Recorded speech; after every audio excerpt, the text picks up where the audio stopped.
Today we present a report on seawater purification flocculants. Here's our catalog.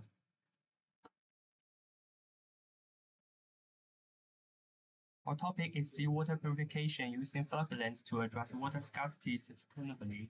The slides offer a comprehensive overview of challenges, applications, and solutions. Visuals show the global water scarcity and the severity of freshwater resource scarcity. First, let's look at the global water scarcity and increasing demand. Earth's water is unevenly distributed. Population growth, economic development, and climate change increase the demand for water, making alternative resources crucial. Seawater desalination is important as a solution. Then, flocculants play a crucial role in purifying seawater. This visual highlights the scarcity of usable fresh water and the vastness of the oceans. Let's move on real need for water shortage. Only 2.5% of Earth's water is fresh water, and a fraction is accessible. Population growth, economic development, and climate change exacerbate the scarcity. Desalination and purification of seawater can provide a sustainable solution to the global freshwater crisis. In coastal areas, high population and economic activity increase water demand. Seawater desalination is feasible. Let's move on part 4 on correct characteristics and purification difficulty. Seawater has a complex composition with salt, particles, algae, microorganisms, and pollutants. This makes purification challenging. Land-based discharge and marine activities add to the complexity and increase purification difficulty. Population is important for improving water quality by reducing turbidity and removing pollutants.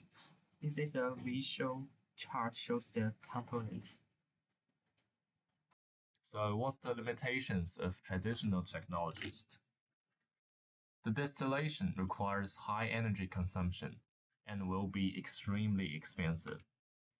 And to the reverse osmosis, it requires rigorous pretreatment to avoid membrane fouling. So we need to use the flocculants. First of all, the principle of it is to work through chemical reactions and physical attraction to aggregate particles and forming larger flocks that settle out of the water. And its impurity removal will be efficiency due to the simple operation process and low cost and fast action. It will also have a wide range of application because they are versatile types of flocculants and suitable for diverse scenarios. So it talks about the types of flocculants. They are inorganic flocculants, which contains iron salts and aluminum salts. It will be cheap but not so eco-friendly. Compared to that, organic flocculants will have more eco-friendly potential. And we are still doing research on microbioflocculants, which will have the potential to be a sustainable alternative. And the composite flocculants are designed to overcome limitations of single components flocculants by leveraging synergies.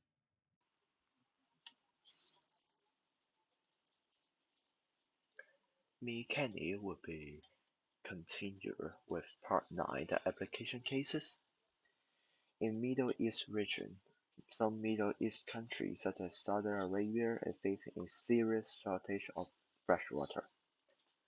And in China, in some large-scale seawater desalination projects, flocculants are also used for pretreatment.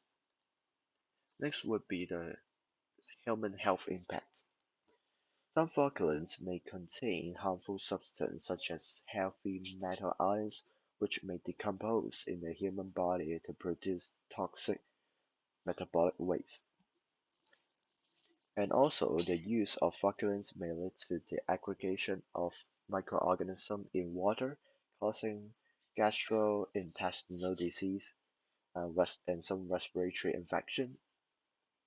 And for the environmental impact, the residues of flocculants in water may cause damage to aquatic ecosystem, leading to ecosystem imbalance.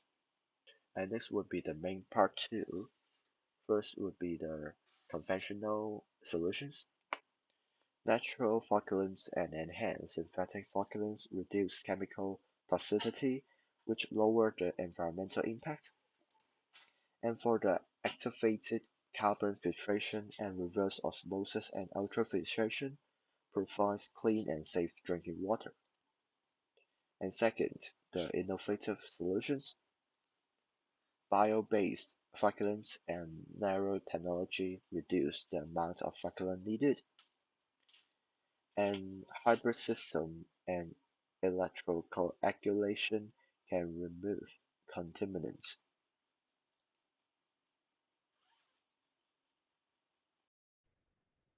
So let's talk about the building removal in secondary treatment. This process aims to reduce soluble biological oxygen demand to improve the wastewater quality. Also, we use microorganisms to transform organic waste to harmless compound. There are some key factors that affect this process, such as temperature, pH, and nutrients. We also use aeration tanks to provide oxygen and mixing. For the artificial sludge process, this is one of the mostly used biological treatment process. It involves in waste mortar mixed with microorganisms and dissolved oxygen. We approximately need 8 meter cube of air and per 1 meter cube of wastewater to maintain sufficient oxygen for aerobic decomposition. In the aerobic decomposition, microorganism relies on dissolved oxygen to break down organic matter and form some activated sludge during the treatment process. After the oxidation, some sludge is separated and some are recycled to maintain the treatment efficiency. This is the flow chart that demonstrates this process.